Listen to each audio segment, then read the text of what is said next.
Extending hope for renters struggling through the pandemic, keeping them housed is the goal of the CDC's eviction moratorium, a federal measure now extended by the Biden administration through March 31st. Renters and everyone in their home must fill out a declaration form if they can attest to the 5 provisions outlined in the declaration. Submit that to the landlord and keep a copy for your record, says Attorney Palmer Heenan. Give it to them by hand, send it to them by email, text message, carrier pigeon, whatever it takes to get it into their hands, because the order is quite clear.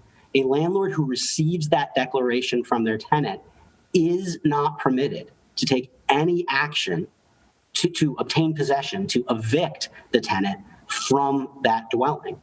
The CDC contends that when evictions happen, they contribute substantially to the transmission of COVID-19. Experts there say there's a 40% increase in infection risk for evicted people and for the families they end up having to live with. It's not just a tragedy for that family, it's deadly potentially for them, and also increases community spread.